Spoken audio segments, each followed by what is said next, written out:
Listen, James Harden got traded, and all I keep hearing people talk about is how he likes to choke in the playoffs and how situationally this wasn't a good trade. This doesn't really move the needle for anything. I'm here to tell you it definitely does. Look, man, before we get started, make sure you guys drop a like, drop a follow on the channel if you love great debates and sports takes, right? Because this is what we're going to get into. James Harden has gotten traded to the Cleveland Cavaliers. For who? It doesn't matter.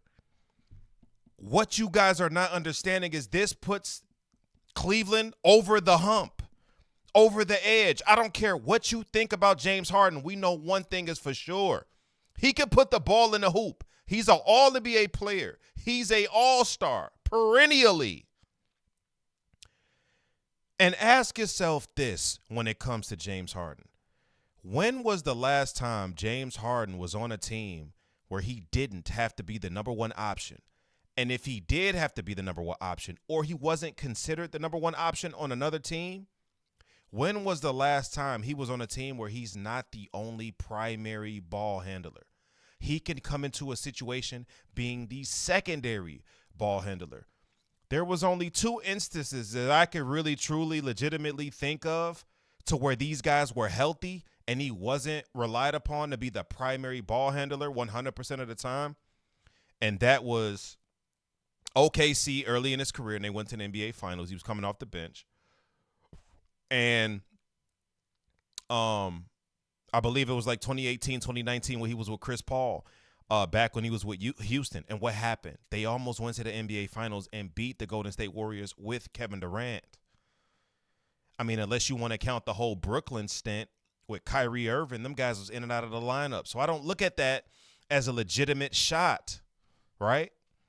Both of those guys got injured in the playoffs.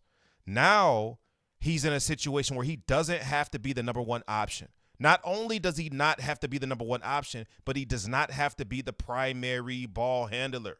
That is important because now you could force James Harden to play situational basketball. When we need an ice, you get an ice. When we need a bucket, you get a bucket. And this puts another floor spreader on the court, an elite knockdown three-point shooter who can get it off the dribble and off the catch. Let's not get it twisted. This is Donovan Mitchell's team. They're great on the back end defensively when Evan Mobley returns, gets healthy, right? Evan Mobley, Jared Allen, and then you got, Donovan Mitchell, James Harden. Listen, this is their opportunity to at least make it to the NBA Finals. OKC and some guys out in the West, they still going to be tough. That's never going to change. But the East is top heavy. The only teams that the Cleveland Cavaliers should be worried about right now is the Boston Celtics and the New York Knicks. That is it. I ain't got faith in all of these other teams. People is talking about catching fire and all of this shit. I don't care about that. In the Eastern Conference, yeah, guys won 8. Charlotte won 9 in a row. Detroit. I don't care about none of that shit. The only legitimate teams I see that should be of some concern to the Cleveland Cavaliers this season is the Boston Celtics and the New York Knicks. That is it. And even those teams, if they don't get Jason Tatum back, he looks like he's ramping up to make a return. He's been back into the G League practicing back and forth. He just cleared for 5-on-5. Tatum looks like he may make a return. But if they don't get this man back, listen, this is the Cleveland Cavaliers window to make a strong push in the Eastern Conference to at least get to the finals. That's the type of push I'm talking about. Y'all are undermining what being the number one guy is to a franchise. Yes, James Harden is an elite level talent. He's an elite level player. Does he have problems in the playoffs? Yes. But I think a lot of that is attributed to the people around him. Maybe they can mask it in Cleveland. They got a lot of bucket getters in Cleveland. It's a lot of help defensively, offensively, everywhere. It's a lot of help that I haven't seen James Harden have in a long time. So if he don't do something this year or with his stint in Cleveland, barring chemistry and all of that, because chemistry is very important, he still got to gel with the rest of the team.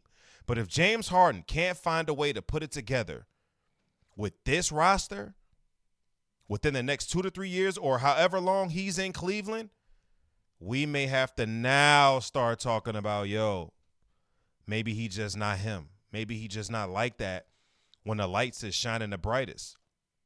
And don't get me wrong, some guys do not have the same aspirations as other guys. We look at LeBron James, Michael Jordan, Kobe Bryant, these all-time greats, and we say, damn, these guys really love the game. They really wanted it, right? Those three players aspired to be the greatest that they can be, or even the greatest of all time if it's obtainable. That's the difference. Some of these guys, they don't care nothing about that. And I think Harden is one of them. I think Harden just want to get bitches, get money, and party, and hoop. That's it. Like Kevin Durant, why are you not a leader? He don't care nothing about that. Kevin Durant just want to chill, hoop, and smoke. That's it. Some guys don't really care about being the greatest of all time or the greatest that they could potentially be. They're just blessed with a gift that they've mastered, and they just want to use their talents to get them as much money as possible or as many women as possible or whatever the case may be. Everybody's different. Not every basketball player aspires to be the greatest of all time, and we have to understand that as fans. Let's just keep it a buck here. We as fans got to understand that. But James Harden, man, he's in a great situation, and regardless of what people are saying about him, I feel like he can flourish in this situation, being second, third option, whatever the case may be, whenever Mobley returns. He can just sit back and just watch the show at this point. He doesn't have to do all of the heavy lifting, playmaking-wise, shot creation-wise, whether it's for somebody else or himself. I like it. If y'all don't like it, I don't know what to tell y'all. I like it. So y'all let me know what y'all think about the James Harden trade down in the comments.